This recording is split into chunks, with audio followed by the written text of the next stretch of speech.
देश की सबसे पसंदीदा बहस या और बहस के शो देश की बहस में दीपक चौरसिया। मैं दीपक चौरसिया आप तमाम दर्शकों और तमाम पैनलिस्ट को सादर नमस्कार करता हूं, उनका सादर अभिवादन करता हूं। आप जानते हैं देश का ये इकलौता बहस का शो है जो अपने घरों से दर्शकों को जोड़ता है और उनकी अपने बड़े बड़े पैनलिस्ट, राजनीतिज्ञों, एक्सपर्ट्स और डॉक्टर से बात कराता है।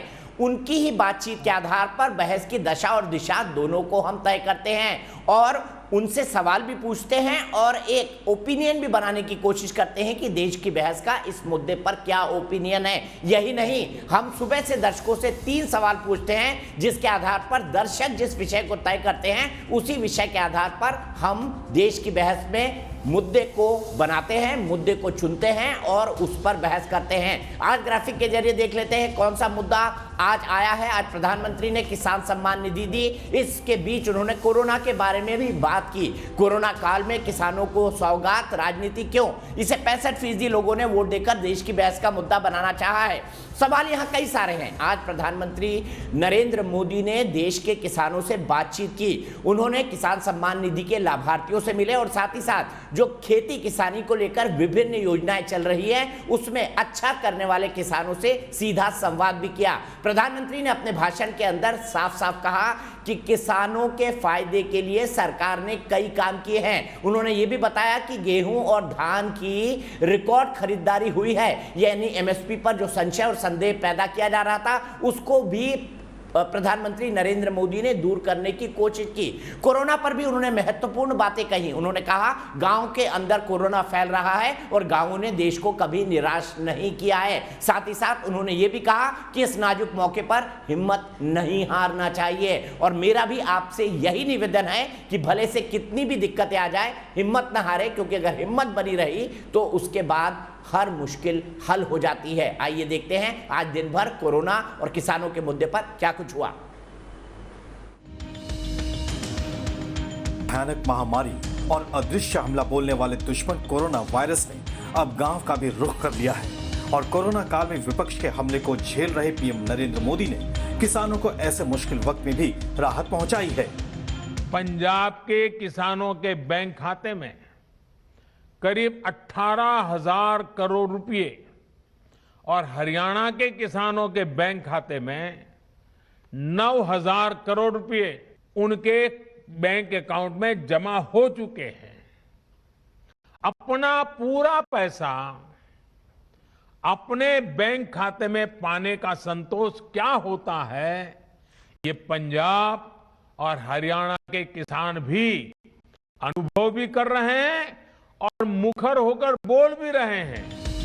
धान गेहूं की एमएसपी पर रिकॉर्ड खरीद और किसान निधि की किश्त मिलने से किसान राहत महसूस कर रहे हैं। जो 2000 आप बेचता है इसी में बहुत मदद मिलता है, काम आ जाता है। फायदा ऐसा हो गया, पहले जैसे कभी नहीं हुआ था। डिपार्टमेंट ऑफ एग्रीकल्चर ने एक रेफ्रिजरेटर वैन मुहैया किया, फैसिलिटेट किया मुझे।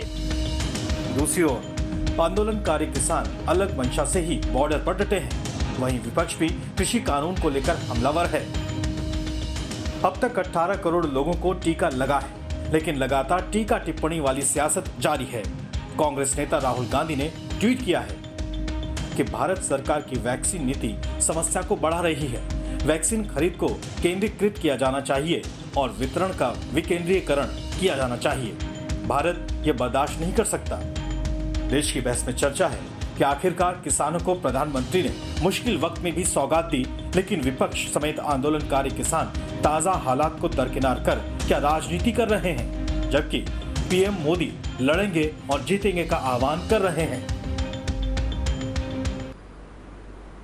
तो देश की बहस में आप जानते हैं हम आपसे एक सवाल पूछते हैं और शो के अंत में आपको बताते हैं कि देश की बहस के दर्शकों की इस सवाल के बारे में क्या राय है। आज का सवाल भी कोरोना से ही जुड़ा हुआ है और आज का सवाल देश की स्पिरिट से जुड़ा हुआ है और आज का सवाल हम आपको ग्राफिक्स के जरिए बताते हैं। कोरोना को लेकर बहुत नकारात्मकता फैल रही है, ये नहीं हो रहा है, वो नहीं हो रहा है, सरकारें काम नहीं कर रही हैं, देवी शेट्टी जो कि जाने माने एक्सपर्ट है, उनका यह भी कहना है कि अगर ऐसे हालात किसी और देश में भी आ जाते तो उनके यहाँ भी ऐसी ही दिक्कत होती। मैं सरकार को डिफेंड नहीं कर रहा हूँ, लेकिन हकीकत यह है कि जितने केसेस भारत के अंदर आए हैं वो भी अपने आप में एक रिकॉर्ड है। इटली और अमेरिका की व्यवस्था किस तरह से चरमराई थी ये हमने पहले दौर के अंदर देखा था। इसीलिए हम नकारात्मकता से जुड़ा आज का सवाल पूछ रहे हैं, क्या नकारात्मकता से कोरोना की जंग जीती जा सकती है, हाँ या नहीं में आप जवाब दे सकते हैं। आप हमारे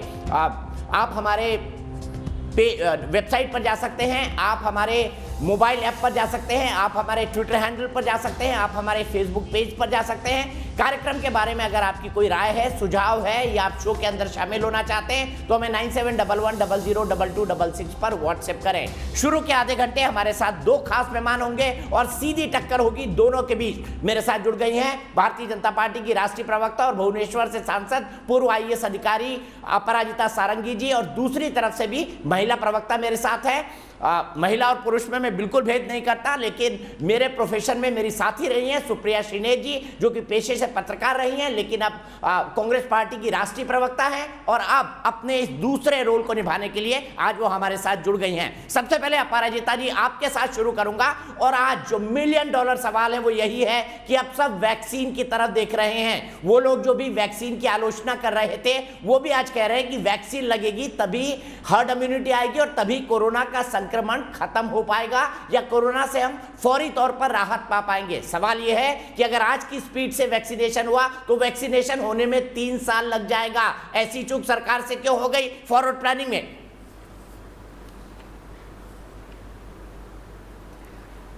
आप सबको मेरा नमस्कार। मैं सबसे पहले बहुत स्पष्ट तरीके से कहना चाहती हूं कि किसी भी तरह की चूक नहीं हुई है किसी भी योजना में और योजना के कार्यान्वयन में। मैं जानती हूं स्थिति बहुत गंभीर है। अगर देश में प्रतिदिन 4 लाख केसेस हों और 3,500-4,000 मौतें हों तो कोई भी किसी भी चैनल में या किसी भी सभा में नहीं बैठ सकता है या बैठ सकती है अपने पक्ष का बचाव के लिए। लेकिन मैं आप सबको बताना चाहूँगी कि इस गंभीर स्थिति में भी बहुत संयम, बहुत संतुलन और बहुत परिपक्वता के साथ हम सब मिलकर कोशिश कर रहे हैं स्थिति को सुधारने की।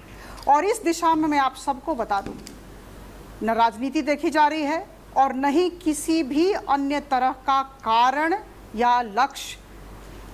हमारा गोल, हमारा लक्ष्य सिर्फ एक है, हम अपने देश के लोगों की जान बचाएं। और जान कैसे बचेगी? सुरक्षा कवच देकर। सुरक्षा कवच क्या है? वैक्सीन। देखिए, विगत 24 घंटों में बहुत सारी बातें देश के समक्ष उपस्थापित की गई हैं। सबसे बड़ी बात है कि हमारे प्रधानमंत्री जी सबके समक्ष आए थे और उन्होंने बहुत सारी बातें रखी। वैक्सीन प्लान, जो वैक्सीनेशन की योजना है, पारदर्शिता के साथ पूरे देश के समक्ष रखी गई है। 1,92,00,000 डोज अभी 31 मई तक सारे राज्यों में जा रहे हैं। और मैं आपको बता दूं, इस विषय में 3 दिन पहले जो यूनियन हेल्थ सेक्रेटरी है उन्होंने मीटिंग ली थी। एक्सपर्ट ग्रुप की मीटिंग थी, राज्य सरकारों के सचिवों के साथ मीटिंग थी। उन्होंने बहुत अच्छे तरीके से कहा था, बहुत स्पष्ट तरीके से कहा था कि 15-15 दिन का जो डिमांड है वो एसेस करके जितनी राज्य सरकारों को ज़रूरत है उस ज़रूरत की पूर्ति हम करेंगे। और उसी को मद्देनज़र रखते हुए 1,92,00,000 अभी जा रहा है। पहली बात। दूसरी बात मैं आपको कह दूं, हम सब जानते हैं कि दिसंबर तक 216 करोड़ डोजेज हो जाएंगे। और एक एक करके आपको ये भी ज्ञात होगा कि 2 वर्ष से 18 वर्ष के जो बच्चे हैं हमारे, इसके लिए भी एक जो कोवैक्सीन थी उसने भी क्लिनिकल ट्रायल पार कर लिया है। तो हमने अपनी स्पीड बहुत बढ़ा दी है। मैं मानती हूँ इस बात को, मैं मानती हूँ। देखिए, मैं भारत की नागरिक भी हूँ। मैं मानती हूँ कि टीदिंग ट्रबल्स होते हैं। जैसा कि आपने कहा, देवी शेट्टी जी ने जो कहा है, दूसरी लहर इतनी प्रबल होगी ये हमें ज्ञात नहीं था। ये श्री राघवन जी ने भी कहा, principal scientific adviser, we have to trust the scientific process and we have to trust our scientist and doctors. इन्होंने भी कहा था कि इतनी प्रबल होगी हमें पता नहीं था।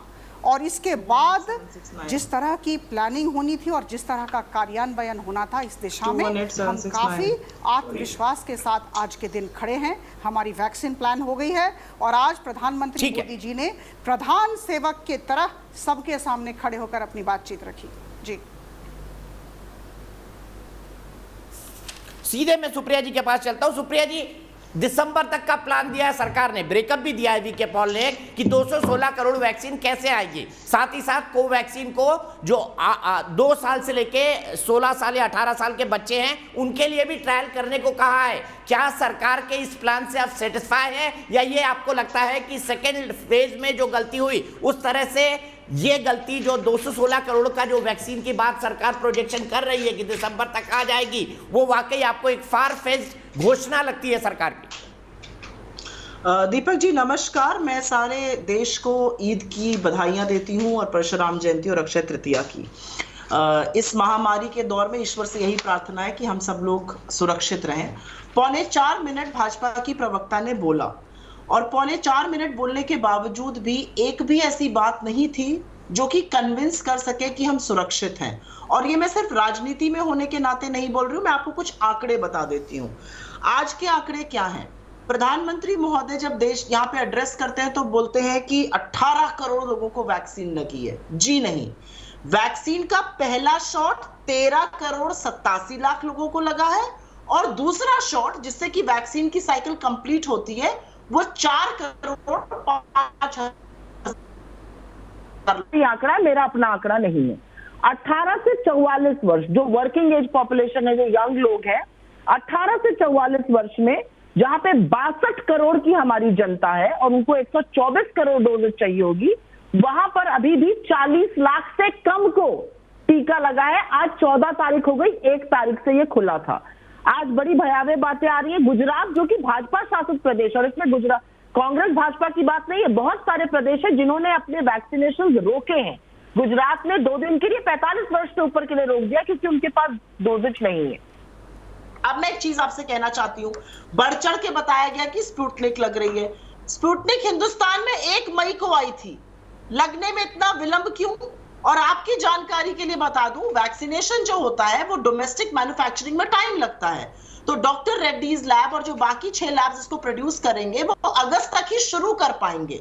ये कहना कि 216 करोड़ डोजेज हो जाएंगी दिसंबर तक, अभी 7 महीने का टाइम है। महामारी सर पे चढ़ के बोल रही है। 400 मौतें 1 अप्रैल को हो रही थी, आज 4000 मौतें हो रही है, 10 गुना बढ़ रहा है। और क्योंकि डॉक्टर देवी शेट्टी की बात हुई थी, मौत का आंकड़ा 10 गुना बन रहा है, उन्होंने टाइम्स ऑफ इंडिया में एक एडिटोरियल लिखा था और उन्होंने उसमें क्या लिखा था वो 2 बातें भी आपको बता देती हूँ। उन्होंने लिखा था कि चूक हुई है और सेकेंड वेव को आंकने में चूक हुई है। साइंटिफिक एडवाइजर्स, एक्सपर्ट कमिटी, ईगॉम और यहां तक कि पार्लियामेंट की जो संसदीय स्थायी कमिटी होती है उसकी बात को नजरअंदाज किया गया और इसलिए आज ये हालत हो गई है। उन्होंने एक बात और भी बहुत पते की कही, उन्होंने कहा 4 लाख केसेस तो रोज के आ रहे हैं, ठीक है, पर हर पॉजिटिव केस पर 5 और पॉजिटिव केसेस होते हैं जिनकी टेस्टिंग नहीं होती है। ये साइंटिफिकली डॉक्टर्स ये मानकर चलते हैं कि इस तरह का संक्रमण है ये। तो मतलब लोग लगभग आप समझ लीजिए 15 लाख केसेस आ रहे हैं। दिक्कत की बात यह है कि इसमें से बहुत केसेस अब रूरल इंडिया में आ रहे हैं, गांव देहातों में कोरोना पैर पसार चुका है और मुझे उससे बहुत दिक्कत है क्योंकि मैं गांव से ही आती हूं। महाराजगंज जिस क्षेत्र में मैं काम करती हूं, भयावह स्थिति है, टेस्टिंग हो नहीं पा रही है प्रचुर मात्रा में, ऑक्सीजन है ना, इलाज अवेलेबल है। और इसीलिए शायद जब हमें लावारिस लाशें गंगा में तैरती हुई लिखती है तो लगता है कि हम ये 21वीं सदी के भारत की कैसे बात कर सकते हैं, हम कैसे अपनी पीठ ठोक सकते हैं कि कोई चूक नहीं हुई। बिना चूक हुए आज हम मौत का भयानक मंजर देख रहे हैं। आप मुझे बताइए, आज कौन सा ऐसा घर है जिसके घर में पड़ोस में जानने वाले के यहाँ सहकर्मी मित्र किसी ना किसी का कोरोना के प्रकोप से और कुप्रबंधन से दिक्कत ना आई हो? मुझे इस बात का जवाब मिल जाए। और एक बात आपसे और पूछना चाहती हूँ, एक स्थायी पॉलिसी है, इस पॉलिसी का बजट में भी पैसा आता है। 75,000 करोड़ पिछले साल था, इस बार उसको घटाकर पीएम किसान सम्मान निधि को घटाकर 65,000 करोड़ का कर दिया गया है। इसकी असलियत सुन लीजिए, जो एक पॉलिसी है उसमें हर 4 महीने पे पैसा आता है। बार बार पीएम आके क्यों अनाउंस करते हैं? अगर पीएम किसानों के लिए अनाउंस करते हैं तो पीएम उन कॉर्पोरेट के लिए क्यों नहीं अनाउंस करते जिनकी लोन माफी होती है? पीएम क्यों नहीं बताते कि 1.5 लाख करोड़ रुपए का फायदा पहुंचाया गया कॉर्पोरेट को, कॉर्पोरेट टैक्स चार्ज कर, एक भी नौकरी नहीं बनाई उन्होंने? तो शोषेबाजी और ठीक है सुप्रिया जी, यही रुकते हैं, आपने भी लगभग उतना ही वक्त लिया है। ठीक है, सवाल यहां पर खड़ा होता है, सुप्रिया जी का एक लॉजिकल पॉइंट है कि अगर जब आप बड़े लोगों के एनपीओ को माफ करते हैं तब भी ऐसा समारोह हो जाना चाहिए कि भाई हमने फलानी बड़ी कंपनी के इतने एनपीए को माफ कर दिया। किसानों को 2000 देना एक बड़ा इवेंट कैसे हो सकता है? इस सवाल को उठा रही है सुप्रिया सिन्हा जी, और एक लॉजिकल सवाल भी बनता है।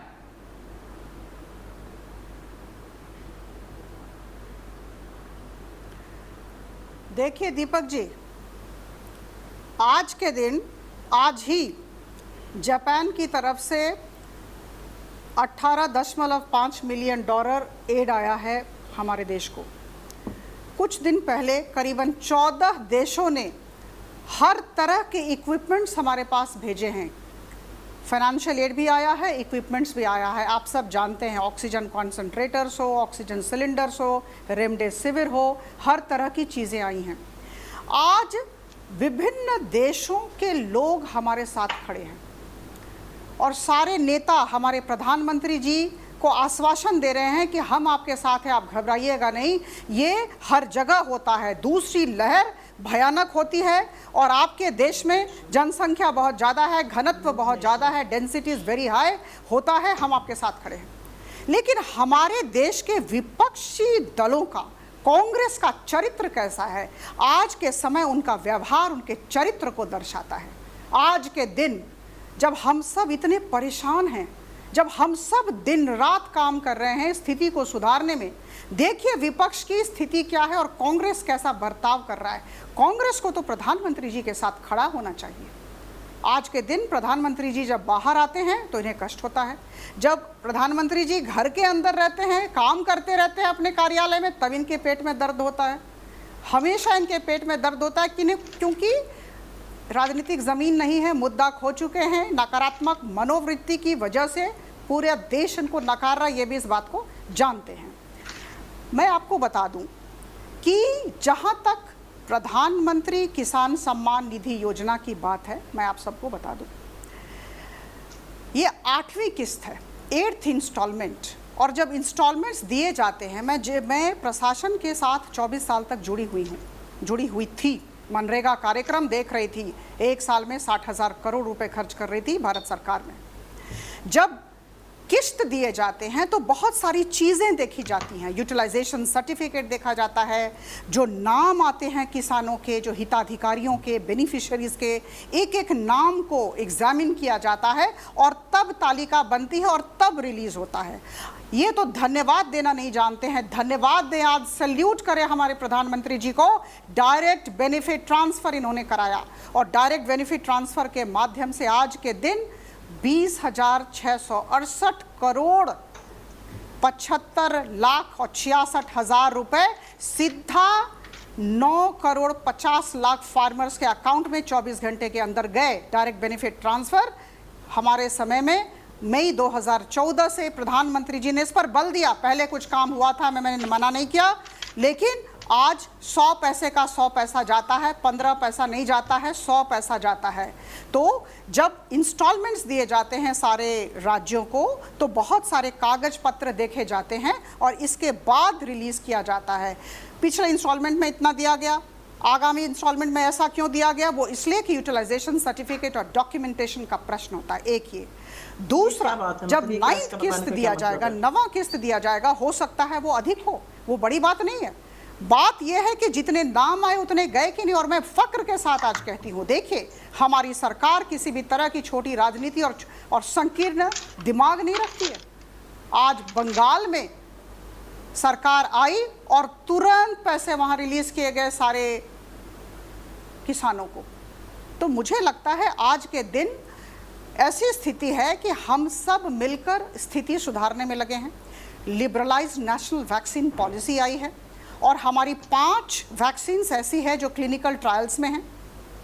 हम जे के साथ, हम मॉडर्ना के साथ, हम सबसे बातचीत, फाइजर के साथ हम बातचीत में लगे हुए हैं और बहुत आत्मविश्वास के साथ एक ब्लूप्रिंट, ये बहुत साहस की बात है। प्रधानमंत्री जी और उनकी टीम ने एक पूरी ब्लूप्रिंट देश के, लेकिन आपने ये नहीं बताया कि जब बड़े उद्योगपतियों का पैसा वापस किया जाता है तो ये सर्टिफिकेशन उनका क्यों नहीं होता? और एक बार और आप अपने प्रश्न को दोहराएं। मैं ये कह रहा हूं कि सुप्रिया जी ने सवाल उठाया था कि जब बड़े उद्योगपतियों का एक लेजर से दूसरे लेजर में किया जाता है या उनके एनपीए को वापस किया जाता है तो उनके लिए ऐसा कोई कार्यक्रम क्यों नहीं होता जो किसानों के लिए होता है 2-2 हजार रुपए देने में? उनका तो अरबों खरबों का होता है। उनको टैक्स हेवंस दिए जाते हैं 1000 करोड़ के, 2000 करोड़ के, 1 लाख करोड़ के। देखिए, किसी भी तरह का ये पीआर एक्सरसाइज नहीं था। ये हमारा काम है। हमारे अन्नदाताओं के साथ हम खड़े हैं। हमारे अन्नदाता अभी भी दुखी हैं। कुछ सेक्शंस हैं जो दुखी हैं, जिन्हें गुमराह किया जा रहा है, वो दुखी हैं। हमारे प्रधानमंत्री जी बात करना चाहते थे, पहली बात। दूसरी बात, कांग्रेस भूल रही है कि आज अक्षय तृतीया है और अक्षय तृतीया के दिन वो कॉरपोरेट से बात नहीं करेंगे, वो हमारे फार्मर से ही बात करेंगे। जब कॉरपोरेट डे आएगा तो कॉरपोरेट से भी बात करेंगे। हम जो काम करते हैं हम पारदर्शिता के साथ करते हैं और हम सबको लेकर चलते हैं। सबका साथ, सबका विकास और सबका विश्वास। न किसी चीज को छिपाना है हमें और न ही घबराना है। तो आज अक्षय तृतीया है तो कॉरपोरेट से क्यों बात करेंगे?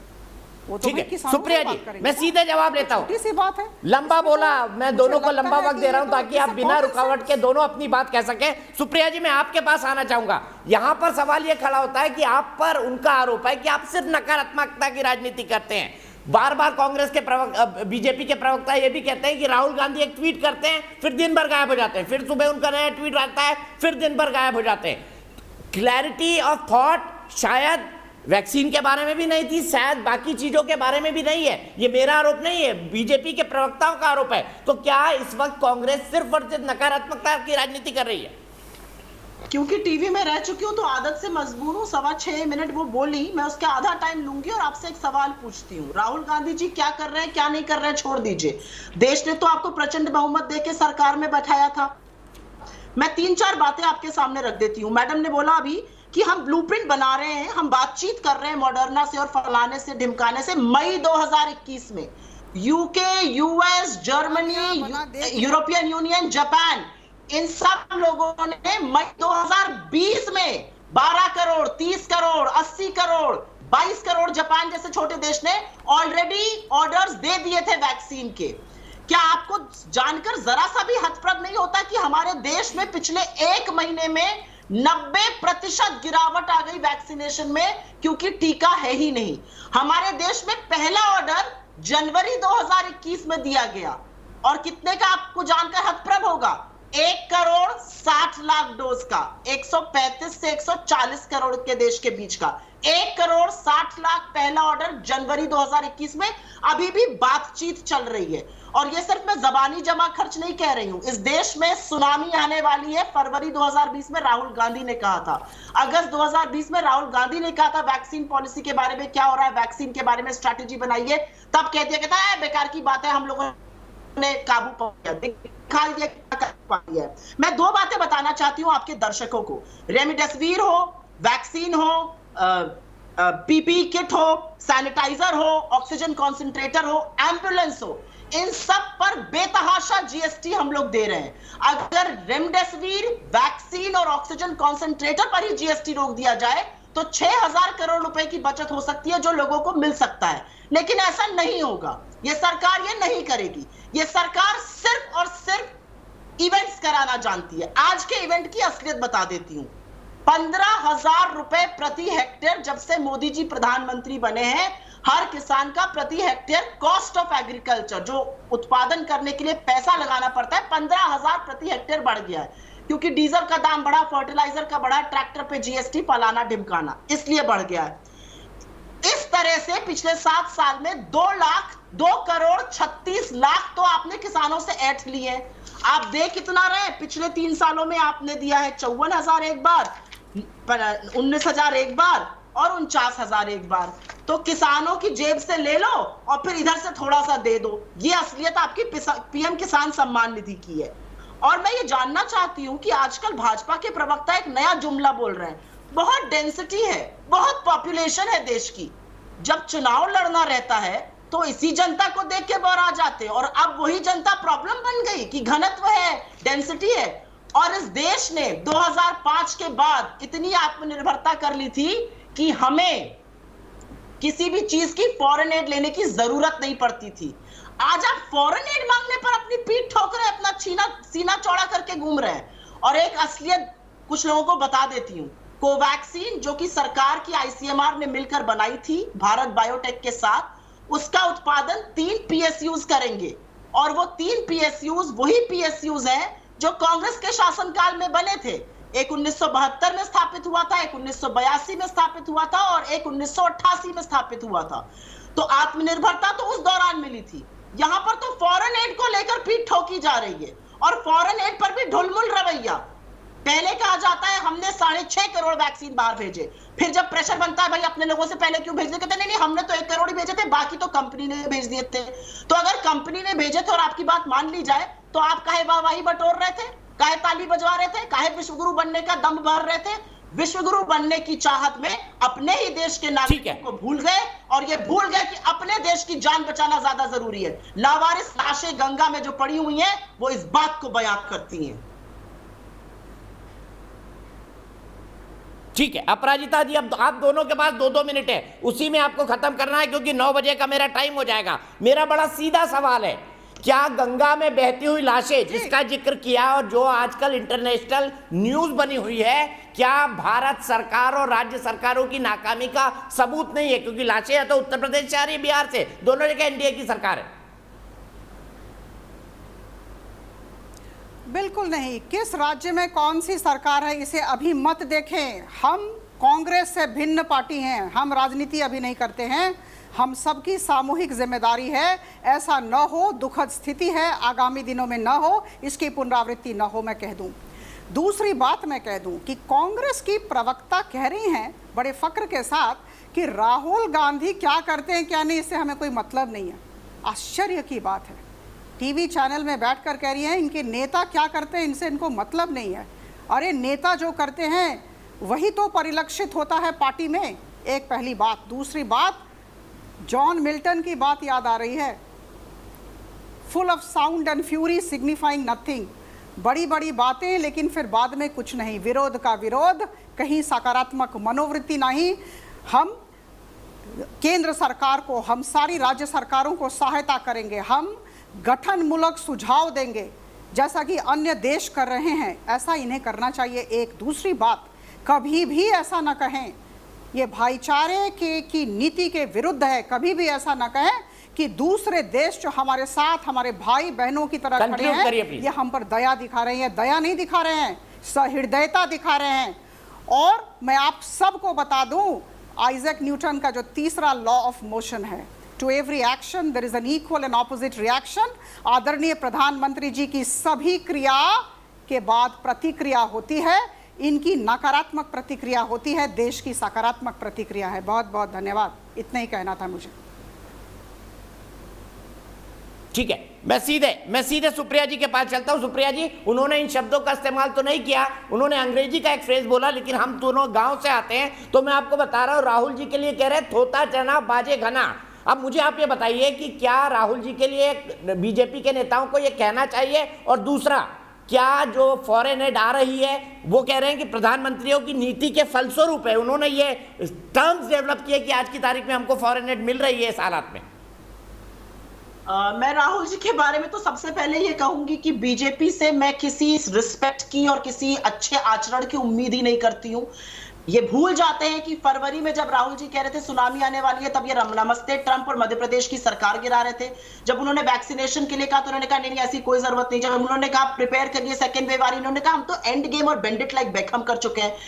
इन वादा परस्त लोगों को कोई क्या समझाए कि इस देश ने इनको चुनकर भेजा था, इन्होंने तो हर घर में चिता जला दी। और ये तो अंग्रेजी का इस्तेमाल कर रही है, मैं हिंदी में ही कह देती हूँ, तू इधर उधर की बात ना कर, ये बता कि काफिला क्यों लुटा, मुझे रहबरों से गिला नहीं, तेरी रहबरी का सवाल है। सवाल यह है कि चुनी हुई सरकार ने जिस उदासीनता, जिस अकर्मण्यता, जिस लापरवाही, जिस निर्ममता का परिचय दिया है, और जिस लाशों के अंबार को इतने पास से मौत को मंडराते इस देश ने कभी नहीं देखा अपने सर पर। और ये मोदी जी और इस सरकार की और इन प्रवक्ताओं की उपलब्धि है। ये यहां पर बैठकर बड़ी बड़ी बातें छान रहे हैं। हमारे देश में ऑक्सीजन मैन्युफैक्चरर हम नंबर 1 है, लोग बेदम होकर तड़प कर मर रहे हैं। हम दुनिया में सबसे ज्यादा वैक्सीन बनाते हैं, यहां पर किल्लत हो गई। हम pharma laboratory of the world है, दवाइयां नहीं है हमारे देश में।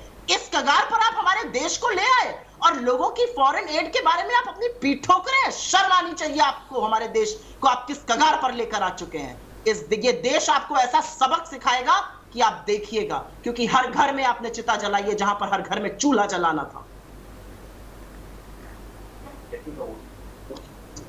ठीक है, मैं यहीं पर रुकूंगा, दोनों का शुक्रिया अदा करूंगा, लेकिन मेरे साथ नेक्स्ट पैनल जुड़ रहा है और नेक्स्ट पैनल पर चूंकि किसान नेता है इसलिए किसानों पर बात होगी, किसान सम्मान निधि पर बात होगी और कोरोना पर बात होगी, क्योंकि बाय डिफॉल्ट कोरोना आ ही जाएगा, क्योंकि किसान कह रहे हैं हम वैक्सीन नहीं लगाएंगे, हम कोरोना प्रूफ है। कई सारे सवाल है, ऐसी बातें क्यों चर्चा में आ रही है। सीधे अपने पैनल को जोड़ता हूं। राजीव जेटली जी बीजेपी के प्रवक्ता मेरे साथ जुड़ गए हैं, अलका लांबा जी कांग्रेस की प्रवक्ता मेरे साथ जुड़ गई हैं, विवेक श्रीवास्तव जी लेफ्ट के नेता मेरे साथ जुड़ेंगे थोड़ी देर में, अवनीजेश अवस्थी जी संघ के विचारक और प्रोफेसर डीयू के मेरे साथ जुड़ गए हैं, रमनीक मान जी किसान नेता मेरे साथ जुड़ेंगे और सवित मलिक साहब जो कि किसान आंदोलन से जुड़े हुए हैं, भारतीय किसान यूनियन से आते हैं, वो मेरे साथ जुड़ेंगे। लेकिन सबसे पहले मैं आगे बढ़ूं उससे पहले प्रधानमंत्री ने कई बातें कही, लेकिन उनका बाइट नंबर 3 हम दिखाते हैं, जिसमें प्रधानमंत्री ने साफ साफ कहा कि इस बार खाद्यान्नों की रिकॉर्ड खरीदारी हुई है। तो किसान जो लगातार कह रहे थे एमएसपी खत्म हो जाएगा, अडानी अंबानी के गोडाउन में हमको भेजना पड़ेगा, आधे से ज्यादा वक्त ये कानून लागू रहा, लेकिन ऐसी नौबत नहीं आई। उसके बाद सुप्रीम कोर्ट ने कानून को जो है वो सस्पेंड कर दिया, कानून फिलहाल सस्पेंडेड है, लेकिन क्या रिकॉर्ड खरीदारी नहीं हुई, इसी पर चर्चा की शुरुआत होगी। लेकिन सबसे पहले प्रधानमंत्री को सुन लेते हैं।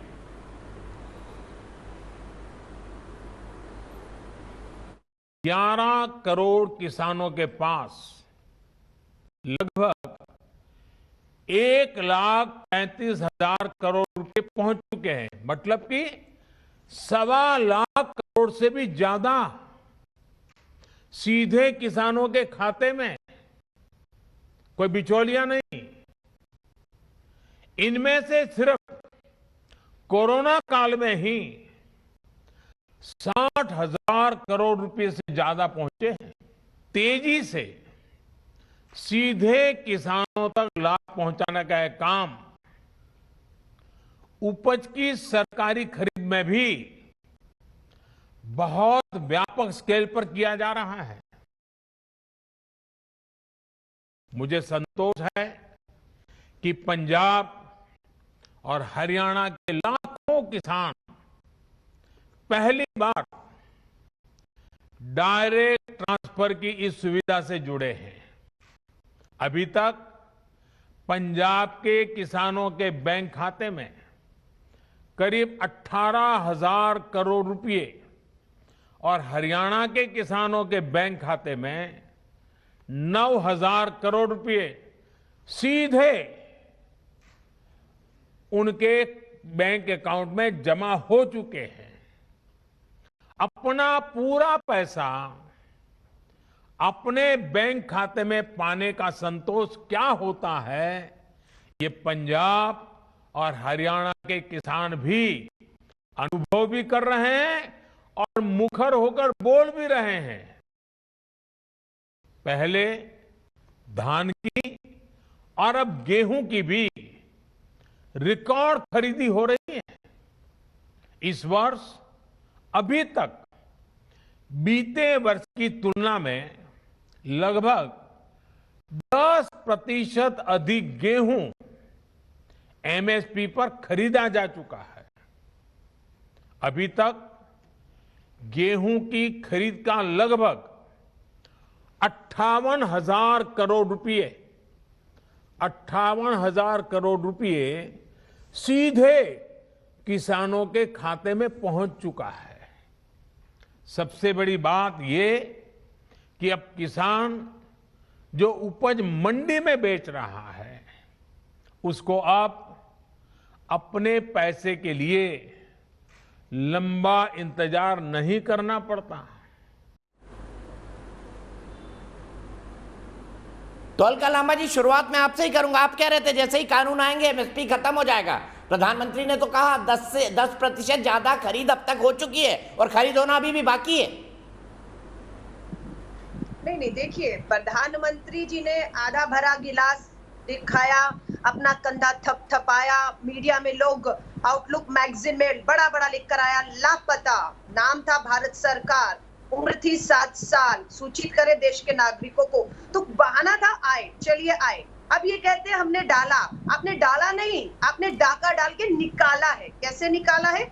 आप कह रहे हैं कि आपने किसानों को 19,000 करोड़ दिया। ऐसा बोलते जैसे हर किसान को 19,000 करोड़ दे दिया। अगर आप इसको भाग करेंगे ना तो पता लगेगा प्रति किसान हर महीने मात्र 500 रुपया आ रहा है। और 500 रुपया डालकर डाका डाल के निकाला क्या है? डीएपी खाद जो आती थी 1200 रुपए में, वो 1900 रुपए करके 700 रुपया बढ़ाकर सीधा 700 रुपया निकाला। डीजल का आप देख लीजिए, दाम बढ़ा दिए गए। बीज खाद यानी कि आप 10,000 रुपया किसानों की जेब से अब हर महीने खाद के रूप में, आप उनके डीजल के रूप में, बिजली के रूप में सब्सिडी जो उनके उपकरणों पर है उससे 10,000 निकालकर 500 रुपया डालकर अपनी पीठ थपथपा रहे हैं। ये तब है जब महामारी है कोरोना में, लोग बिल्कुल जो है बेहाल हो गए, महंगाई बढ़ रही है। टमाटर का अभी मुजफ्फरपुर के मैं देख रही थी, बिहार में टमाटर के किसानों को उनका रेट नहीं मिल रहा। ये बड़ी बड़ी बातें, यहाँ गेहूं अनाज के अलावा भी बहुत चीजें हैं जिसके दाम नहीं मिल रहे और लोग सड़कों में अपने फल सब्जियां टमाटर फेंक रहे हैं। उनकी कौन सुनेगा? 500 रुपया। मैं आपको पूछती हूँ दीपक जी, आप सारे काम छोड़ दीजिए, एमएसपी तो नहीं होना चाहिए। आपने किया था अलका जी। अलका जी, मैंने सवाल पूछा कि आप क्या जवाब दे रही है? फल और सब्जी का एमएसपी नहीं होना चाहिए तो कांग्रेस के समय का डिसीजन है अलका जी, ये कोई आज का डिसीजन थोड़ी है। कर रही हूँ बिल्कुल नहीं। एमएसपी पे कानून लाने की बात है, किसान अड़े हुए 6 मैं दामी की बात बता रहा हूँ आपको। जिस एमएसपी के नाम पे आपने इतना हल्ला मचा रखा है, पहले उस एमएसपी को तो समझ लीजिए किन किन चीजों पर मिलता है। कानून ला रहा हूँ मैं, उस कानून को मैं रद्द कर रहा हूँ जिसे सुप्रीम कोर्ट ने सही नहीं माना और रोक लगा दी। मैं उस कानून को रद्द कर रहा हूँ। मैं एमएसपी कानून ला रहा हूँ और मैं वायदा करता हूँ किसानों को राजीव जेटली जी, राजीव जेटली जी, उस पे एक शब्द नहीं कहा।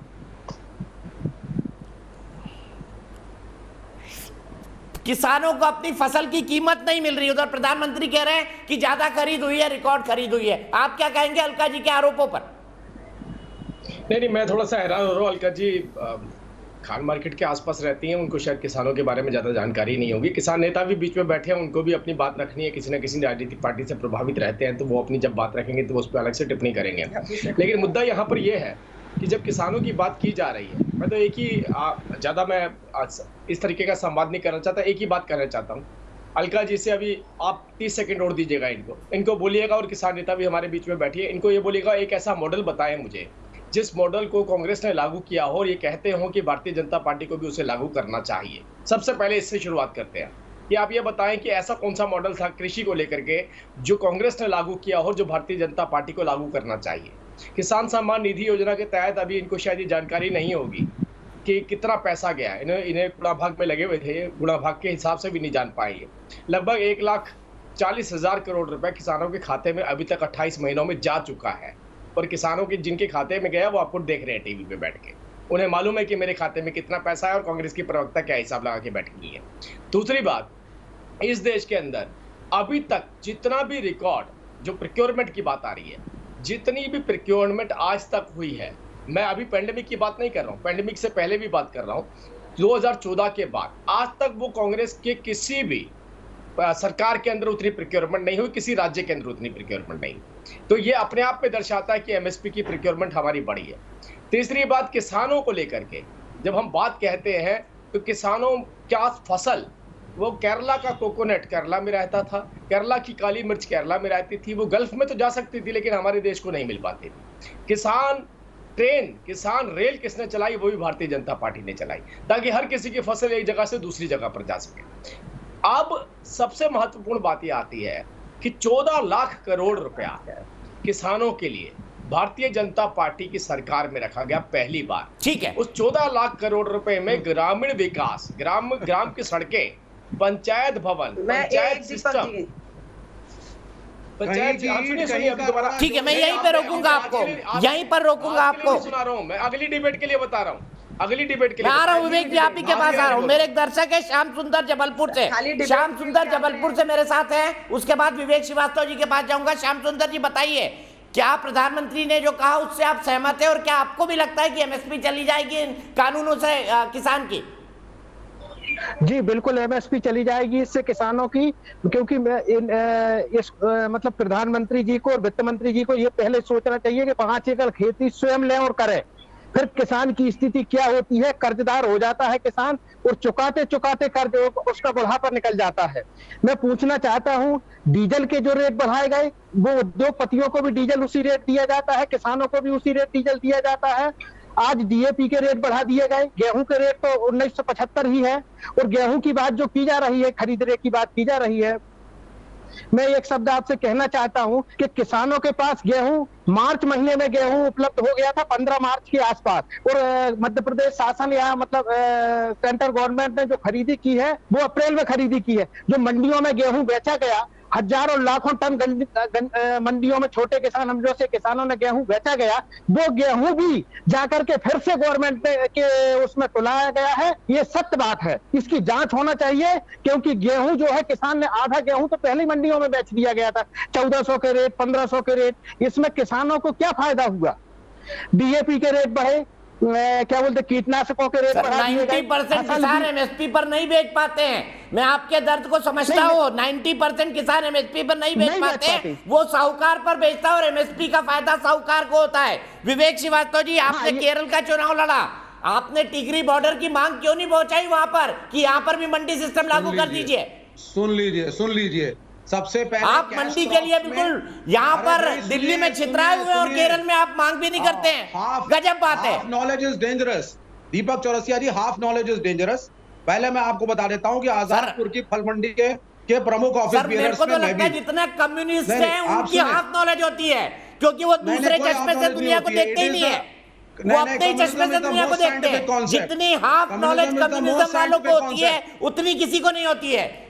बिल्कुल नहीं सर, सबसे साइंटिफिक कम्युनिस्ट हैं जो अंधविश्वास इसीलिए बर्बाद हो गया पूरे दुनिया से। नहीं, बर्बाद से कुछ नहीं होगा। बर्बाद तो ये कर रहे हैं, हर घर में चिता जल रही है, इसीलिए खत्म हो गया दुनिया से। हाँ, हर घर में एक चिता जल रही है, खत्म हो गया दुनिया से। इसीलिए जीत के थोड़ी आप आते हैं, आप एक आध छोटे मोटे राज्य में बने हुए हैं। बैठे हैं केरला में, अभी भी हर जगह है, ऐसा नहीं है, तो वो एक अलग डिबेट है। लेकिन अब मैं आ जाता हूँ आपके केरला वाली बात पे। वहीं बैठे रहेंगे आप। नहीं, आप सुनिए, कैश क्रॉप्स में और दूसरी क्रॉप्स में एक फर्क होता है, उस फर्क को समझिए। गेहूं को कोकोनट से नहीं नापा जाता, जैसा यहाँ बैठ के राजीव जेटली नाप रहे थे। दूसरी बात जो मैं आपको बता दूं, आजादपुर की फल मंडी के यूनियन के ऑफिस बियरर्स में से मैं भी प्रमुख ऑफिस बियरर्स में से हूँ। क्यों धान नहीं होता केरल में? सुनिए सर, चावल नहीं होता केरल में के साथ रेगुलर बेसिस। अरे मुझे बताइए ना, चावल नहीं होता क्या केरल में? अरे भैया, कैश क्रॉप्स के कानून बताइए ना, चावल होता है केरल में नहीं होता है? अरे भैया सुनो पहले, आप सुनिए पहले। सर चावल होता है कि नहीं केरल में? बताइए। एक्सपोर्ट के लिए, उसके एक्सपोर्ट के लिए बताइए, चावल होता है केरल में? आप एमएसपी देते हैं चावल पे? अरे आप सुने सर पहले, आप चावल का एक्सपोर्ट, गेहूं का एक्सपोर्ट, चावल होता है केरल में, वो सर एसेंशियल कमोडिटीज में है। और दूसरी चीज है, अगर आप रबर प्लांटेशन की बात करते हैं या कोकोनट की बात करते हैं, वो कैश क्रॉप्स हैं, उनको एक्सपोर्ट होना चाहिए। पहले केरल की खेती को समझिए, वो आप समझते नहीं है। और केरल को उत्तर प्रदेश और पंजाब से जोड़ करके कैश क्रॉप तो होती है, पर चावल नहीं होता क्या? उसको एमएसपी पर क्यों नहीं खरीदते आप केरल में? सर जी मेरी बात सुनिए, वहां पे जो मेजोरिटी उसको क्यों नहीं खरीदते एमएसपी पे? फिर क्यों मंडी वहां नहीं है? चावल नहीं होता क्या केरल में? अरे भैया क्यों नहीं है वो भी समझो। अंगूठा छाप की तरह हम दोनों को चावल होता है कि नहीं होता है ये बताइए, हाँ या ना में? चावल होता है केरल में? सर मेन क्रॉप चावल होता है केरल में, नहीं होता है। मैं फिर कह रहा हूँ, आपको आप नहीं समझना चाहते हैं, आप जबरदस्ती थोपना चाहते हैं। अरे केरल के अंदर कैश क्रॉप ज्यादा है, कोकोनट, कॉफी, स्पाइसेस, रबर, इनका एक्सपोर्ट होना चाहिए। ये एसेंशियल कमोडिटीज नहीं है। अगर ये एमएसपी में नहीं भी आती, फर्क नहीं पड़ता। ये जवाब नहीं दे रहे, चावल होता है कि नहीं होता है? देश में दूसरी बात सुनिए पहले, एमएसपी पर नहीं आती, फर्क नहीं पड़ता। अपनी जयसवती जी जवाब दीजिए। सुनिए आप, सुनिए पहले दूसरी बात, ये जो झूठ है इसकी सच्चाई इन्हीं राजीव जेटली के मंत्री तोमर जी ने बोली, जिन्होंने कहा हम एमएसपी गारंटी नहीं कर सकते। ये तो अच्छी बात क्योंकि या तो एमएसपी प्राइवेट खरीदार बता रहे हैं कि एमएसपी से बेहतर तो हम एक्सपोर्ट कर पा रहे हैं। उसको अरे श्रीवास्तव जी, आपने तो अच्छी बात कह दी। एमएसपी किसानों को आप पहली बार तो आपने अच्छी बात बोली है। एमएसपी नहीं, अब किसान नेता बोलेंगे केरला को तो अलग कर दो। ठीक है सर, ठीक है, आपने अपनी बात कह ली। नरेंद्र तोमर ने क्या कहा था, मैं दूसरी बार आपको तब बता देना अमरीश जी, केरल में एमएसपी की जरूरत नहीं है, दिल्ली में एमएसपी की जरूरत है, पंजाब में एमएसपी की जरूरत है, हरियाणा में, और चावल वहां पर नहीं पैदा होता केरल के अंदर। दीपक एक बड़ी साफ सी बात है, जो किसानों के नाम पे आंदोलन चला रहा है उसकी हकीकत पूरे देश ने देखी है। ये सिर्फ वो आड़तीय बिचौलिए हैं, जैसा कि आपने कहा, और अभी जबलपुर वाले कह रहे थे कि किसानों ने पहले बेच दिया साहूकारों को। अरे वो बेचना नहीं पड़ेगा ना, उनको उतना ही पैसा मिलेगा, अभी भी वही कर रहे हैं। कहाँ गया एमएसपी तुम्हारा? एमएसपी के एमएसपी आप बीच में मत बोलिए। देखो बात सुनो, विवेक तुम बोल चुके हो ना, विवेक तुम बोल चुके हो, तुम बोल चुके हो, अरे तुम बोल चुके हो, तुम बोल चुके हो ना, तुम बोल चुके हो। आपके एग्रीकल्चर मिनिस्टर ने कहा नहीं देगा, और कहा है कि सरकार प्राइवेट बायर को बाध्य नहीं कर सकती है किसानों को एमएसपी देने के लिए, इसलिए इस बिल में एमएसपी का प्रावधान नहीं है। अरे सुन लीजिए विवेक जी, हर के बीच में बोलते हैं, उनको कंफ्यूज करने दीजिए ना, फिर मैं आपके पास आऊंगा, मेरे पास बहुत वक्त है अभी। दीपक ऐसा है कि अगर एमएसपी की गारंटी चीन दे देगा तो यहाँ पे ये कह देंगे, नहीं देगा तो वो भी नहीं देंगे। इनको यहाँ से हिंदुस्तान से मतलब नहीं है कोई। चीन ने बायोवार की, आज तक ये चीन के खिलाफ बोल सकते हैं। और हैरत की बात मैं बताता हूँ कहां से आया, हैरत की बात है कि विवेक श्रीवास्तव ने सार्वजनिक रूप से पता क्या कहा कि तुमने चीन के खिलाफ यूएनओ में डिमांड उठाई, वो तो मारेगा ही तुमको, वो तो तुमको मारेगा। तुमने चीन को छेड़ा तो तुम पिटोगे। ये विवेक श्रीवास्तव ने नेशनल राष्ट्रीय चैनल पर बोला है, खुलेआम कहा उन्होंने कि चीन अभी और मारेगा तुम्हें, पिटो तुम और मैं खुश होऊंगा। ये विवेक श्रीवास्तव ने कहा कि चीन जितना मारेगा भारत को उतना मैं खुश होऊंगा। ये विवेक श्रीवास्तव का कहना है। इस देश के लोगों सुन लो, इस देश के लोगों सुन लो। और एक अच्छी बात है, आज अलका लांबा ने कम से कम ये तो कहा कि आधा गिलास भरा हुआ है। अब तक तो मैं सोचता था। ठीक है, मैं दोनों को रोकता हूँ, दोनों ने अपनी अपनी बात कही है। क्विक कमेंट रमनीक मान और सवित मलिक का। रमनीक मान साहब, केरल में एमएसपी की जरूरत नहीं है, केरल के चावल को एमएसपी की जरूरत नहीं है विवेक श्रीवास्तव के मुताबिक। देखिए विवेक जी, मैं ये बात वैसे तो आखिर में कहना चाहता था, क्योंकि पहले कह दूंगा तो विवेक जी पहले बीच में कूद पड़ेंगे। आप कृपया करके इनका अगर आप फेडर डाउन कर दीजिए, फिर मैं अपनी बात कहता हूँ। क्या है कि विवेक जी को वन वे टिकट बीजिंग के लिए मैं देने के लिए तैयार हूँ, बशर्ते कभी जिंदगी में वापस भारत में ना आए, वहीं पे एंजॉय करेंगे। और दूसरी बात मैं तथ्यों के आधार पर बताता हूँ, 2-3 बातें मैं बड़ी महत्वपूर्ण बताता हूँ। अलका लांबा जी कांग्रेस की ओर से हैं यहाँ पे, उनके माध्यम से मैं पूछना चाहता हूँ उनकी लीडरशिप को, जहाँ पे आपकी 2 लगते प्रदेशों में सरकारें हैं, एक है आपका पंजाब, दूसरा है आपका राजस्थान। तो आप मुझे ये बता दीजिए कि एमएसपी क्या है इसकी सरसों की, और किस भाव पे सरसों राजस्थान में बिक रहा है। अब लगता प्रदेश हरियाणा है जहाँ पे भाजपा का शासन है, वहां पे 2100-2200 रुपए एमएसपी है, और आपके राजस्थान में 1000-1100 रुपए सरसों बिकती है, ये बाजरा बिकता है, सॉरी। और इस बार सरसों का जो एमएसपी रहा, सरसों का एमएसपी 4600 रुपए था और मंडी में बिका 5500, सरकारी खरीद हुई 0। दूसरा कपास की एमएसपी से कहीं ऊपर बिका कपास बाजार के अंदर। तीसरा गन्ने का पंजाब में रेट है 310 रुपए क्विंटल, हरियाणा में रेट है 350 रुपए क्विंटल। और गन्ने की खेती के आंकलन के हिसाब से लगाया जाए तो पंजाब के किसान को 10,000 करोड़ रुपए का नुकसान है, और राजस्थान के सरसों उगाने वाले किसान को करीबन 35 से 40 हजार करोड़ का नुकसान है एक सीजन का। तो वो आप किसान से जब 10,000 करोड़ पंजाब से चोरी कर रहे हैं, आप राजस्थान से 40-50 हजार करोड़ चोरी कर रहे हैं, तो आप उनको लाहेमंद मूल्य जिसको कहते हैं वो आप उनको देते क्यों नहीं? आप यहाँ पे आके अगर चिल्लाएंगे, आप हर प्रकार की बात रखेंगे, तो आपको साथ साथ इन आंकड़ों के ऊपर भी उत्तर देना पड़ेगा। और आखिर में ये कहूंगा कि जहां जहां पे कम्युनिस्ट की सरकारें रही है, मैं एक आपको दीपक भाई बताता हूं कि एक फॉर्मूला रहा कम्युनिस्ट का, द ग्रेट लीप फॉरवर्ड के रास्ते करीबन 40 लाख लोग मरे थे चाइना के अंदर। ग्रेट लीप फॉरवर्ड का जो फॉर्मूला मौसे तुमने दिया था, क्योंकि इन्हें किसानों की चिंता नहीं है, इनकी जो आइडियोलॉजी है किसानों के संदर्भ में बड़ी फ्लॉड है। अलका जी, आप बड़ी नेता है, हम छोटे से आदमी हैं, हमारे को अपनी बात पूरी करने का अवसर दीजिए। अच्छा नहीं लगता महिलाओं को बीच में टोकना। कांग्रेस की चिंता, अगर किसानों की चिंता होती तो उत्तर प्रदेश के किसान का भी। अच्छा, जवाब ले लेते हैं रमनीक जी, मुझे ब्रेक पर भी जाना है, जवाब ले लेते हैं, फिर ब्रेक के बाद सवित मलिक जी से शुरू करेंगे। अलका जी को जवाब दे दीजिए, दूसरी बार में अपनी बात पूरी करिएगा। धन्यवाद। अलका बोलिए।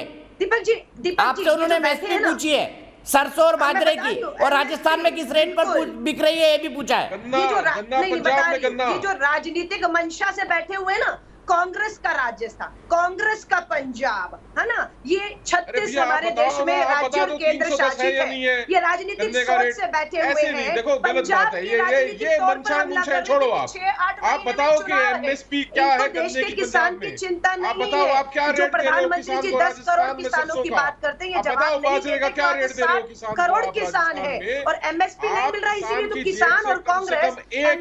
उनका बड़ा सिंपल सवाल है, 1 लाख करोड़ राजस्थान सरकार बाजरा धोखा देने वाले लोग एमएसपी पे कानून लाने की बात नहीं करते। हम तो कहते हैं कानून आएगा तो ये राजस्थान सरकार बाजरा किस रेट पे खरीद रही है ये पूछ रहे हैं वो।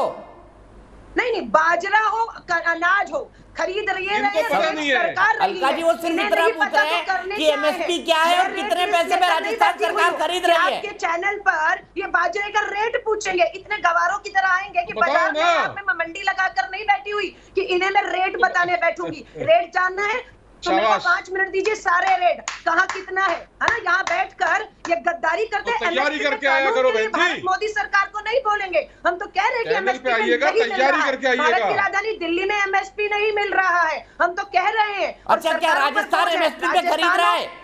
अच्छा, ये बता दीजिए हमारी सरकार अलका जी, क्या राजस्थान एमएसपी पर खरीद रहा है? जो कानून लेकर आए ना, मंडियां ओपन कर दी है, सरकारी मंडियों को बंद करके बाजरा बिक रहा है 1000 रुपए 1100 रुपए आपके राजस्थान में बाजरा। सिंह साहब चलिए ठीक है, तो देश की बहस में हम बात कर रहे हैं कोरोना और किसान सम्मान निधि की नई किस्त के बारे में, जिसको प्रधानमंत्री ने आज किसानों को दिया, उनके बैंक खाते में डाला, और साथ ही साथ ये भी कहा कि रिकॉर्ड खरीदारी गेहूं और धान की इस बार हुई है एमएसपी पर। शक ये जताया जा रहा था कि एमएसपी को खत्म कर दिया जाएगा नए किसान कानून आने के बाद, लेकिन आंदोलन अभी भी जारी है।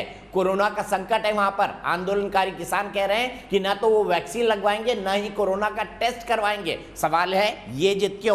सीधे अपने पहल को इंट्रोड्यूस करता हूं। सवित मलिक जी मेरे साथ हैं, जो कि एक किसान नेता है। रमनीक मान है, वो भी एक किसान है और बड़ा खुलकर अपना पक्ष रखते हैं। मेरे साथ विवेक श्रीवास्तव जी है, लेफ्ट के नेता। मेरे साथ अलका लांबा जी है, कांग्रेस की राष्ट्रीय प्रवक्ता। मेरे साथ राजीव जेटली जी है, बीजेपी के राष्ट्रीय प्रवक्ता।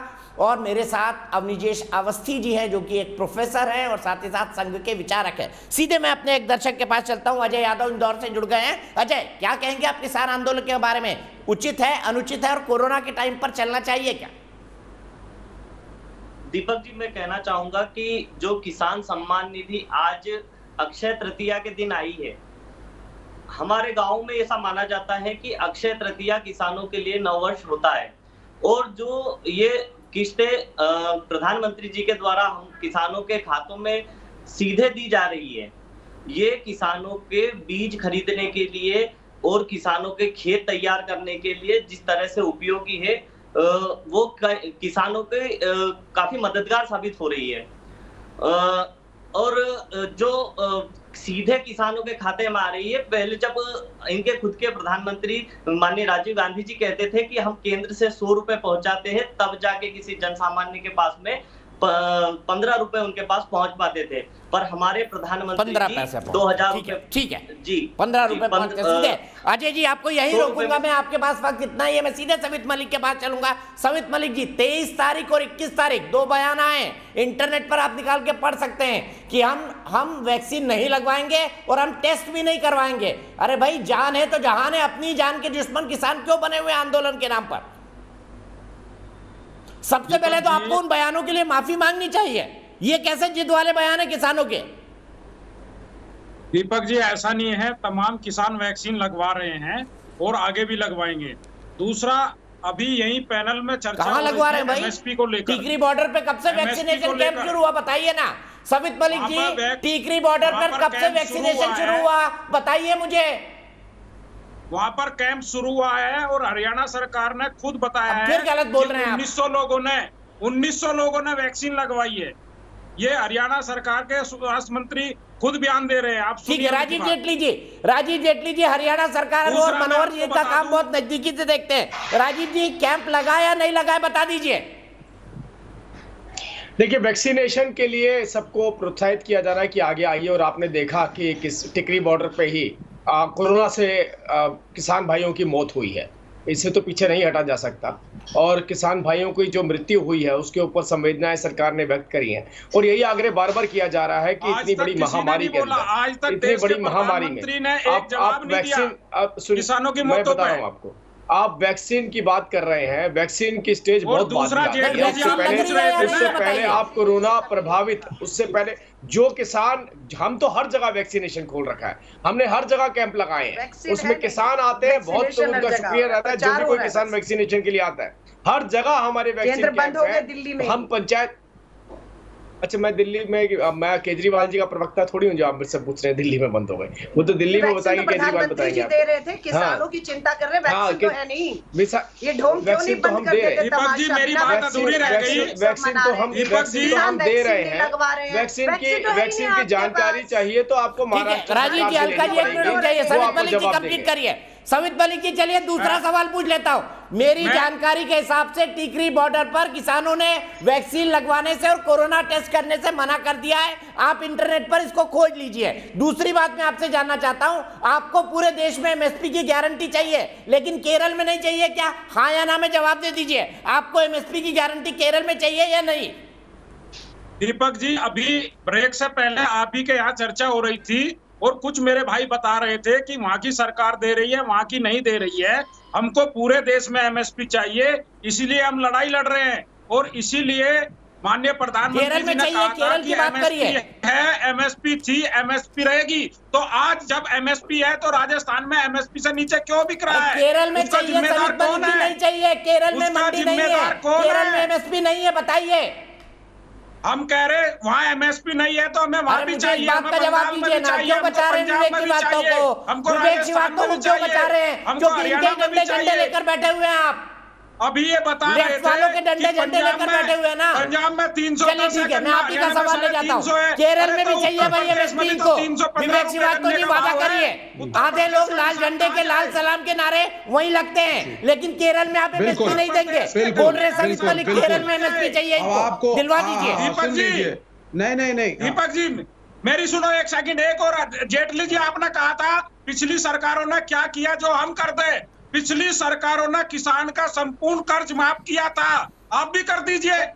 इस कोरोना काल में जब देश आर्थिक व्यवस्था गड़बड़ है, देश की हालत खराब है, उसमें किसान ने देश को ग्रोथ दी है। मैं विवेक की बातों का जवाब ले रहा हूँ, विवेक की बातों का जवाब दे रहा हूँ। विवेक जी बोलिए। कुछ है ही नहीं। जी देखिए लेफ्ट पार्टियां सुन लीजिए। अब आप लेफ्ट की पार्टियां, लेफ्ट के संगठन, लेफ्ट के किसान मोर्चे, हम सब किसान संगठनों को समर्थन दे रहे हैं। पॉलिटिकली कोई भी आदमी वहां अलाउड नहीं है, लेकिन जो हमारे किसान मोर्चे के किसान हैं, बता दीजिए। सुनिए केरल में मंडी कब लागू करेंगे? नहीं बिल्कुल। केरल में मंडी कब लागू करेंगे? सीधा जवाब दे दीजिए ना, बात खत्म हो जाएगी। केरल में मंडी है ही नहीं। सुनिए फलों को लेकर के, सब्जियों को लेकर के कानून अलग होता है। केरल की खेती किस टाइप की है वो आपने दीपक जी स्टडी करी नहीं है। यहाँ आकर के चावल होता है कि ऑपरेट लगाए हुए हैं। तो सवित मलिक जी केरल में नहीं मिलेगा आपको। सुनिए केरल में नहीं मिलेगा आपको। पूरे देश में चाहिए। नहीं, केरल में चावल नहीं होता क्या? कैसी बात कर रहे हैं? खूब चावल होता है केरल में, खूब चावल होता है केरल में। सवित मलिक जी केरल में नहीं मिलेगी। बाकी इनके डंडे झंडे लेकर आप चल सकते हैं, डंडे झंडे लेकर चल सकते हैं। केरल में एमएसपी नहीं देंगे आपको। हरियाणा मॉडल देखिए, केरल के हरियाणा मॉडल देखिए, फल और सब्जियों की एमएसपी की बात कर रहा हूँ मैं। जितना एक्सपोर्ट के अंदर डायरेक्टली कैश क्रॉप्स में केरल के किसान कमा रहे हैं, सब देंगे, क्यों नहीं देंगे? जो किसानों की जरूरत होगी दी जाएगी। लेकिन वहां एक्सपोर्ट, कैश क्रॉप्स के एक्सपोर्ट से इतना ज्यादा वहां के फार्मर्स डायरेक्टली कमा रहे हैं और बहुत प्रॉस्पेरस हैं। अपने पे बात आती है ना तो आदमी हमेशा भागने लगता है। विवेक श्रीवास्तव जी, अपने पे बात आती है ना तो सब लेफ्ट वाले भागने लगते हैं। कोई नहीं भाग रहा है, सब यहाँ खड़े हैं, लेफ्ट वाला कहीं नहीं भागता। ये जनसंघियों की तरह थोड़ी ना हूं मैं कि हर घर में लाश और प्राइम ठीक है। मिनिस्टर हम तो बेशरम है, हम भागते ही नहीं है, झूठ भी बोलते हैं, बैठे भी रहते हैं। राजीव मलिक राजीव जेटली जी के पास जाऊंगा, रमनीक मान जी को लाता हूं। अपने पे बात आती है तो भागते क्यों हैं? कोई नहीं भाग रहा है, ऐसा कहाँ भाग रहा है? विवेक श्रीवास्तव जी की बड़ी अच्छी खोज है। केरला के जो लोग हैं वो काली मिर्च और छोटी इलायची को रबड़ के अंदर उबाल के खाते हैं। वहां पे तो चावल होता ही नहीं है, तो मंडी में कहाँ आएगा भाई? क्रॉप्स को स्टडी तो करिए, तो ये बात हुई, उसकी दूसरी क्वांटिटी बात, को स्टडी अब करिए, अलका जी, वहाँ किसान कितना प्रॉस्पेरस है, जाके देखिए, आइए पहले आप। चलाते हो, आपको ज्ञान नहीं है, आप पहले जाइए वहाँ पर, तुम्हारी वहाँ पे किसान चाहते नहीं है। अब दूसरी बात हम कर रहे थे, अलका जी से, अलका जी, किसानों के पिछले साल राजस्थान में आपने किसानों की 7 लाख टन सरसों नहीं खरीदी, जो पड़ोसी हरियाणा में बिकी। होती है तकलीफ, में समझता हूँ, जब आंकड़े सामने आते हैं, सच्चाई सामने आती है। रमनीक को ज्ञान नहीं है। के रेट 700 रुपए को बढ़ाए हैं। मैं रमनीक के किसान कहता हूँ इस दामों को कम करिए, लेकिन आप नकली किसान हैं, आप असली किसान का दर्द नहीं समझ सकते। असली किसान ने उर्वरक के खाद के रेट बढ़ते ही 74% खरीद में गिरावट अलका जी समझती है, अलका जी असली किसान है, में गिरावट आ गई है 74%। लेकिन रमनीक जैसे नकली किसानों को ये दिखता नहीं है। रमनीक जैसे जो है ना वो डार्क चॉकलेट पिछले सीजन में राजस्थान के किसान को 2,80,000 करोड़ रुपए की चोट लगाई है, केवल राजस्थान में। किसान एमएसपी पे कानून मांग रहे हैं, जिसका समर्थन रमनीक जैसे नकली किसान नहीं करते हैं। असली किसान न्यूनतम समर्थन मूल्य कानून मांग रहा है, लेकिन रमनीक जैसे किसान जो है। अलका जी मैं जानता हूँ आप असली किसान है, इसीलिए बीच में बोल रही हैं। रुक जाइए, 1 मिनट रुक जाइए, मैंने आपको मौका नहीं दिया बोलने का। रमनीक मान जी अपनी बात कंक्लूड करिए। सिर्फ रमनीक की आवाज। ये कह रहा हूं कि अगर पिछले सीजन में सरसों के किसान को राजस्थान की सरकार ने 2,80,000 करोड़ का नुकसान पहुंचाया और पंजाब की सरकार हर सीजन में गन्ने के किसान को कम से कम 10,000 करोड़ का नुकसान पहुंचा रही है, उसका जिम्मेवार कौन है? आप लोग आ जाते हैं यहाँ पे, छाती पीटने लगते हैं। आप बताइए ना, आप सुधार के लिए क्या कर रही हैं? आपकी सरकारों ने सुधार के लिए क्या किया? ये बात सुनिए, आजकल एक वीडियो चल रहा है, वो चीकू और सीताफल, वो चीकू और सीताफल दे रहे हैं कैप्टन साहब। अच्छा ठीक है, मैं अवनीश अवस्थी, सॉरी अवनीश अवस्थी के पास चलता हूँ, फिर राजीव जेटली जी और अलका के पास मुझे जाना है। कंक्लूडिंग कमेंट के लिए मैं सीधे चलता हूँ अवनीश जी के पास। अवनीश जी, मेरे पास केरल का डाटा आया है, पालाकाट में लगभग 83,000 हेक्टेयर में पैडी यानी चावल होता है। इसके अलावा त्रिशूर डिस्ट्रिक्ट और आलापुजा डिस्ट्रिक्ट, इन दोनों में सबसे ज्यादा चावल होता है और ये पूरे देश को चावल सप्लाई होता है, क्योंकि मलयाली लोग एक विशेष किस्म का चावल खाते हैं, जो चावल केरल के अंदर पैदा होता है। ये एक विशेष किस्म का राइस होता है। मेरे ख्याल से विवेक श्रीवास्तव जी अपने डाटा को थोड़ा अपडेट कर लेंगे। कैश क्रॉप चावल है क्या, मैं इस पर आऊंगा, लेकिन उससे पहले मैं सीधे चलता हूं इसी सवाल को लेकर राजीव जेटली जी के पास। राजीव जेटली जी, मेरे राज्य में मंडी नहीं, आपके राज्य में होनी चाहिए। दीजिए। और देखिए, जो प्रश्न आप उठा रहे हैं उनके जवाब उनके पास नहीं है, और मैं आपको सबसे पहले मलिक साहब को बात का जवाब देना चाहता हूं। मलिक साहब ने कहा कि कांग्रेस का ऐसा कौन सा मॉडल कि उन्होंने किसानों का कर्ज माफ किया था। मलिक साहब, किसानों का कर्ज 54,000 करोड़ रुपए माफ हुआ था। हमारी सम्मान निधि, किसान सम्मान निधि जो है वो लगभग 1,40,000 करोड़ है, वो माफी नहीं दी गई है, वो सम्मान दिया गया है। सम्मान और माफी में फर्क होता है, सम्मान और माफी में फर्क होता है। 1,40,000 करोड़ लेके 54,000 करोड़ तो आप मॉडल की बात मत करिए। अब मॉडल की बात इसलिए मत करिए, मैंने सबसे पहले किसी राजनीतिक एजेंडे के साथ अगर कोई किसान नेता बैठेगा एक सार्थक बात नहीं कर पाएगा। नहीं, दूसरी बात, 438% किसानों का बजट, कृषि बजट भारतीय जनता पार्टी की सरकार में बढ़ा है। 438% अलका जी सबके बीच में मत बोला करिए। हाँ, मैं एक ही बात बोल रहा हूँ, 438%। हाँ, मैं एक ही बात बोल रहा हूँ। पहली बात तो 1,40,000 करोड़ रुपए किसानों के खाते में, कोई माफी नहीं, कोई हाफ नहीं फैलाना, उनको सम्मान है वो उनका। दूसरी बात, आज 438% बजट कृषि का भारतीय जनता पार्टी की सरकार में आगे बढ़ा। आप बताइए, 20,000 मेट्रिक टन कहां पर आप खरीदा करते थे, कितनी आप पैडी खरीदा करते थे? लगभग 66,000 मेट्रिक टन पे हमने पहुंचाई। ये किसने करा? भारतीय जनता पार्टी ने। हम एक ही बात कहते हैं कि आप बैठिए, कपड़े बदल के बैठिए, किसान आंदोलन करिए। आप ये श्रीवास्तव जी को भी लेके बैठिए, अपने मुंह पे दाढ़ी लगा के बैठे और किसान बन के बैठे, लेकिन असली एजेंडा जो है वो सार्थक नहीं होने वाला, क्योंकि जब आपने जो दीपक जी इनसे पूछा कि आप वही मॉडल केरला में क्यों नहीं लागू कर रहे हो, तो इनका जस्टिफिकेशन देखिए कि क्रैश क्रॉप है, उनको ज्यादा पैसा मिलना चाहिए। जब हम बोलते हैं कि ज्यादा पैसा प्राइवेट वेंडर से मिलना चाहिए, उसका विरोध कैसे कर सकते हैं? चावल कोई कैश क्रॉप थोड़ी ना है भाई, चावल कोई कैश क्रॉप थोड़ी ना है।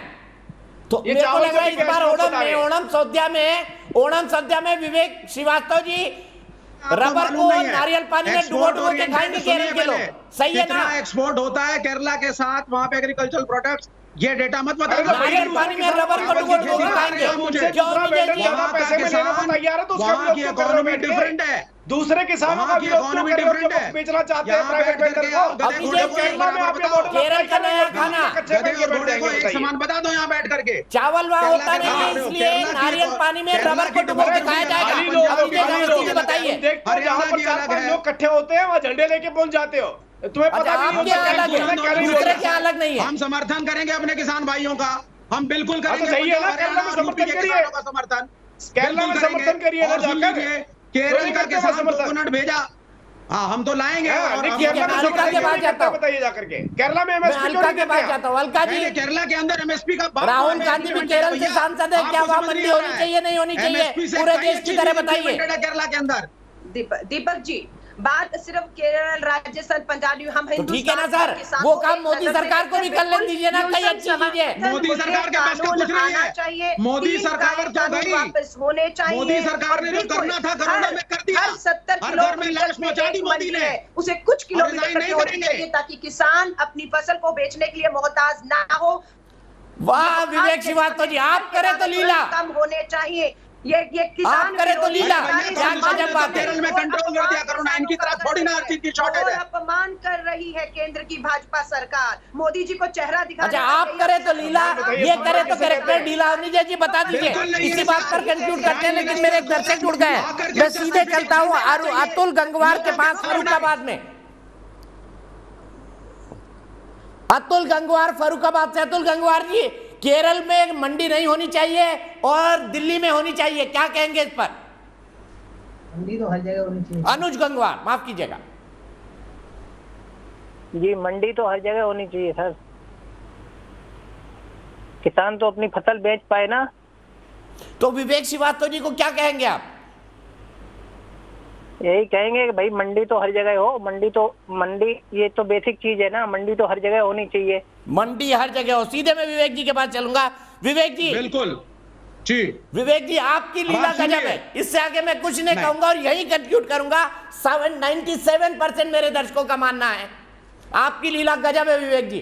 97% मेरे दर्शकों का मानना है कि निगेटिविटी से कोरोना को नहीं हराया जा सकता। कुछ कह रहे हैं विवेक जी, बोलिए बोलिए। The most negative person today, prime minister is the most negative person today, ये भी सुन लीजिए आप। ट्रक में भर के केरला भेजिए पहले। सर मैं तो आपकी लीला की बात कर रहा हूं सर, आपकी लीला अपरंपार है, ऐसे लोग मैंने कहीं नहीं देखे। चलिए मैं यहीं पे रुकूंगा फिलहाल, एक ब्रेक, लेकिन ब्रेक के बाद भी खबरों का सिलसिला लगातार जारी है।